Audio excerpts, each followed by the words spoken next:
mentioning, the forest, the Tonto National Forest, is about 3 million acres. So you can imagine in this forest there's a variety of different habitats. And so we have chaparral, we have woodlands, and grasslands, desert scrubs, riparian areas. So these different habitats create an amazing diversity, and this diversity brings different lots of wildlife species, and they are dependent, of course, on these habitats. So it also, those two major river systems, the Salt River and the Green River, they provide great diversity for aquatic species. And of course, with this comes a matched biotic diversity for our sports fishing. Okay, so some of these are listed here. Some of these species are found in the Tonto, and you can see 92 species of mammals. That's quite a bit. The only problem, of course, is that we are definitely finding lots of challenges to keep this diversity in the species, because as our resources are, some of them are decreasing, there is definitely a lot of endangered species that we have in the forest and other trends and species that are in decline. So for instance, out of 36 native fish species, one of them is already gone extinct, and there is 34 of them that have been listed by the state of Arizona as species of greatest conservation concern. There is also 20 of those species that are listed, federally listed, and are endangered and threatened species. So there's many challenges that we're facing.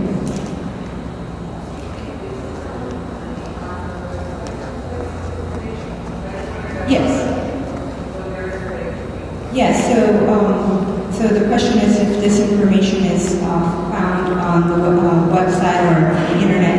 And so if you go to Tonto Plan Revision, tontoplan.org. Tontoplan.org, and we can provide you with that information. Okay, so here we go. More stressors and more trends that are affecting our fish and our wildlife. And it goes everywhere for just habitat fragmentation to which we use. There is definitely the fire increase that is becoming so detrimental for our forests. There is climate change, you name it, right? So I'm not going to focus on this, but please keep this in mind when we break out into our workshops, because this is the kind of information that, if it's a concern for a particular area here, then we definitely want to hear this.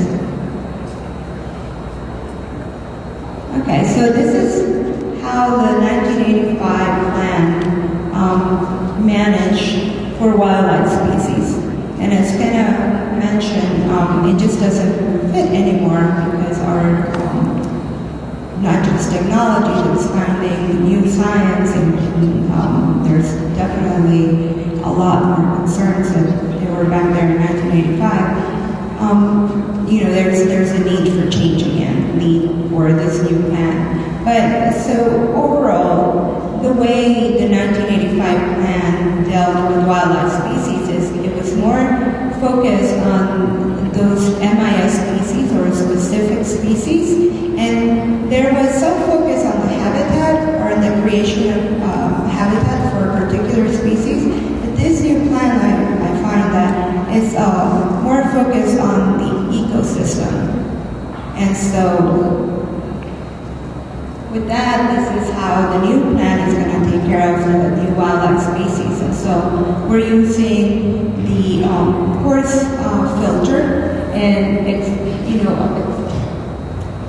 so we're doing an ecosystems approach first, which is take care of the ecosystem, and the ecosystem will take care of those species. So not just one species or two species, or creating specific habitat for a particular species, we're actually looking into a more integrated systems approach. So that would be what's considered a force filter. We believe that if we keep the viability of those, or the integrity of those ecosystems, then the ecosystem will take care of the viability for those wildlife species, right? It just kind of makes sense. But of course, you know, with all the challenges that we're facing, there's going to be species that are going to need more and more of a push in more direct approach. And that will be our fine filter approach. So for those species that are in trouble, there will be more specific measures to aid on their viability. Okay, so this is how, in the assessment plan, this is an ongoing list. We continue to add to our species of conservation concern list. So instead of using MIS species now, and I don't know how many of you are aware of the 1985 plan used MIS species. Now we're switching to SCC. And so for that, this is part of the meeting that we're having. We need to hear from you if there's specific species that you are noticing a different trend around here or anywhere in the Tonto. So part of the directives or rules now, as far as how we're going to use or what species we're using or considering for the SCC species, is they have to be listed on NatureServe. And for those of you who are not familiar with NatureServe, it's a global organization that measures species viability. And then used on that, they rank it. And so those that are ranked from 1 to 3 are considered in our plan. And then there's also species that are listed by the state of Arizona. There's species, of course, that are considered by, that are threatened and endangered. And so the 2 requirements for those species to be considered is that, as Kenna was saying, we need to have information that is scientifically sound, that are providing the information that the viability of that particular species is at risk. And then also it has to be native to the Tonto, right?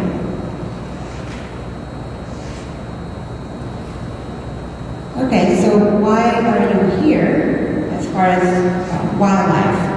What can you do for us?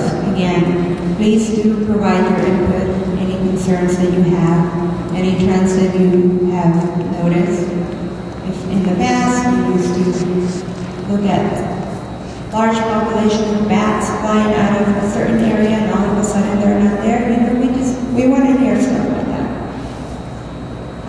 Well, it doesn't matter, because I'm just about done. So the other thing is, again, Kenna mentioned, we are looking at the economical and